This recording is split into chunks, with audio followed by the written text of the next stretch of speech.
internet of value at Ripple, we're thinking much bigger than just cross-border payments. It's kind of like Amazon with rare books in the early days, just this market happens to be a $10 trillion market. We are at a historic turning point. Said in the past that you are doing for money what email did for communication. Moving the whole revolution forward. Take on it. There's trillions of dollars parked around the world. XRP. Is there a possibility that Ripple could take over Swift one day? Well, welcome back, ladies and gentlemen, to an episode 2 of our script. Let's get right into today's video. Wow, that's all I gotta say. I cannot believe what I'm about to share with you guys today. I came across this yesterday on Cypress. He put on his Twitter channel. It looks like a 2001 video filmed with a Nokia. That's why today we are going to reamp this video. Shout out to Cypress. Folks, this video was published August 10th and has 188 views. And Scott Lucas, head of DLT markets at JP Morgan, he's been working there for years, okay, over 10 years to be exact. Head of DLT at JP Morgan, 2 years and 10 months. But before that, he was still at JP Morgan Chase, as you could see, as an executive director, so on. But this is crazy. Listen to what he's about to say here. And then we're going to get into tokenized debt from David Schwartz. This is going to completely blow your mind because this two are going to go hand in hand. Mr. Scott Lucas and what David Schwartz is saying. Wow, folks. A kaboom moment coming for XRP. Listen to this. More broadly, what is your vision for DLT in your operation? Thanks, Amy. So I guess almost flipping it around the other way, we talk about markets, we talk about private markets, we talk about equities, we talk about fixed income on the last panel, and I've been part of panels where I've had those same conversations. If they're one homogeneous market, that if one thing changes, all will change, which clearly it won't. So I think when it comes back to what we're doing, I think our acceptance is that the vision of what this market will look like 10 years from now, if anyone's got that, then great. I think, we're too early in the story to really think about how much of each type of asset class in what market by what type will kind of eventually evolve into using this technology, other than to say, I think a reasonable proportion of regulated markets will be on this technology, using it in a sophisticated way within a decade. And what a reasonable proportional could be anywhere from the 10% mentioned previously to anywhere sort of sub 50. I don't think north of that is a rational number. A reasonable portion of each asset class, and he goes on to say 10 to 50% is pretty logical. Are you kidding me? If you guys recall, global real estate has its own portion asset class. So 10% of global real estate or 50%. Wow. Or we have the derivatives at 600 trillion. We have global debt at 300 trillion. We have the S&P at 36 trillion, 10% of that. We have the stock market over 100 trillion, 10% of that. The list goes on and on. I think a reasonable proportion of regulated markets will be on this technology, using it in a sophisticated way within a decade. And what a reasonable proportional could be anywhere from the 10% mentioned previously to anywhere sort of sub 50. I don't think north. That is absolutely massive. And then he brings up, remember, we were talking about this a couple of days ago, the Onyx platform. And we're very pleased with kind of how we can offer services to our clients on the Onyx platform. I think it's a really sort of good start point for us to learn and for our clients to learn. And we link that with Ripple, USDC, and XRP.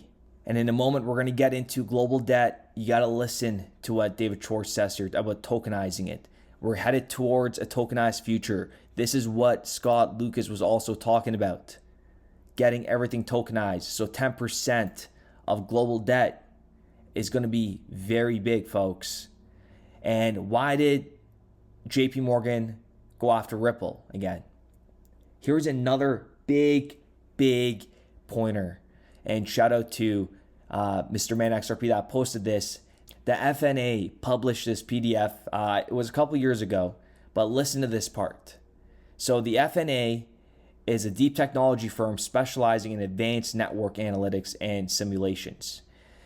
And if this is a shocking number, I didn't even know this. The financial crisis revealed that the hidden interconnectedness of the financial system and led to a $20 trillion loss for the world economy, folks, in the world economy. So they basically go and create a better financial system and a safer one and a more efficient one. And you know what happened? They ran a test, a liquidity test. And the objective was, by using transactional data from the Ripple members, identifying the necessary liquidity per Ripple member and Ripple Hub, and evaluate the impact of liquidity saving mechanisms. This is crazy. Ripple used FNA to simulate the liquidity needs of banks interacting over the network over time. That made it possible to determine the required liquidity flow within a hub bank to support the project network volumes and values to justify the benefit of the new service. Listen to this. The simulations with FNA platform reveal potential liquidity savings worth 4 billion USD, folks. Payments Canada has a now usable working model for this new service. This is a $4 billion savings by utilizing Ripple. This is why JP Morgan does it. They're cutting their cost, which they don't want. So now listen to this video by David Schwartz.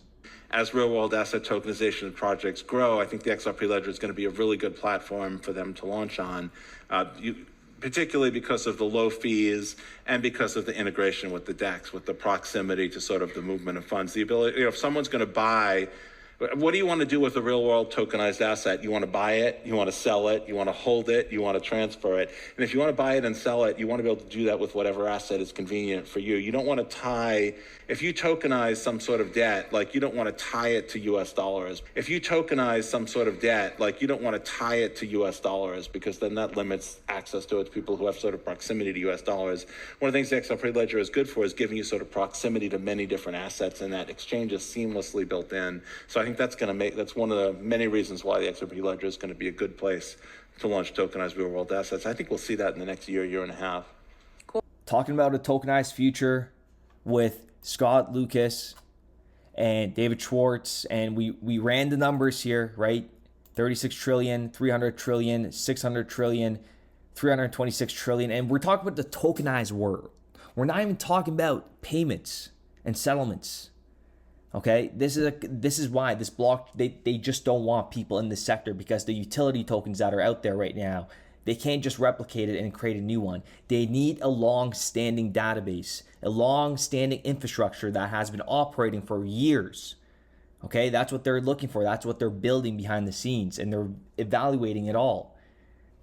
Tying a tokenized debt to XRP can offer several potential benefits. So let's cover what David Schwartz is talking about. So couple benefits: instant settlement, reduced transaction costs, global reach, liquidity enhancement, fractional ownership, transparency and security, and it's available 24/7. And here are the couple takeaways.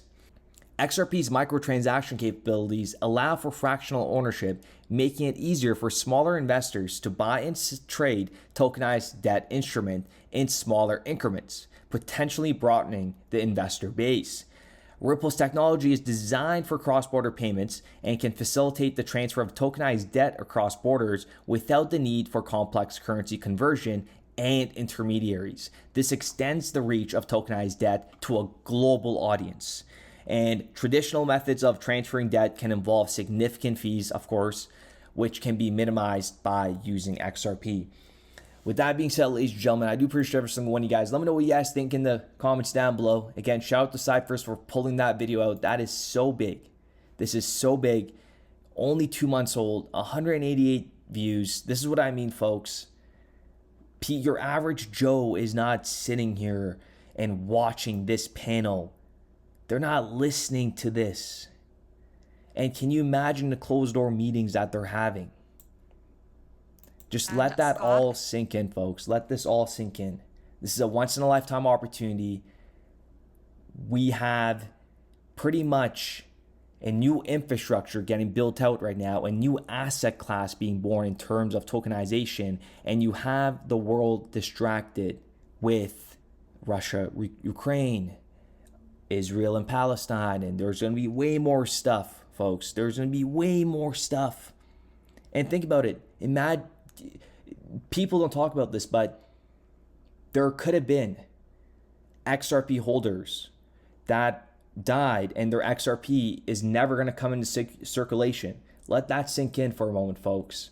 If the world population starts decreasing in tragic events like this, other countries, individuals hold XRP, they own digital assets, we may have lost a 1%er. We may have lost a 0.2%er in that tragedy. So with that being said, we'll be back with another episode. Just a thought to think about. And I'll see you guys in tomorrow's episode. We started building RippleNet with the thesis that crypto liquidity would eventually be able to support robust global payments, large payments.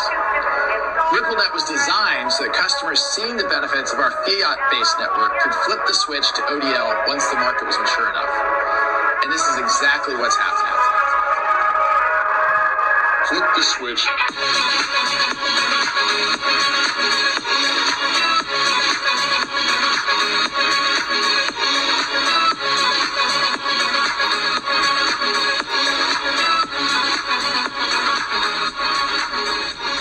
I think what we're building has, it's solving a real problem. And I think all of the tokens, my advice to anybody would be, understand the utility. If there's real utility and there's real value being delivered to a real customer, there will be value in the token.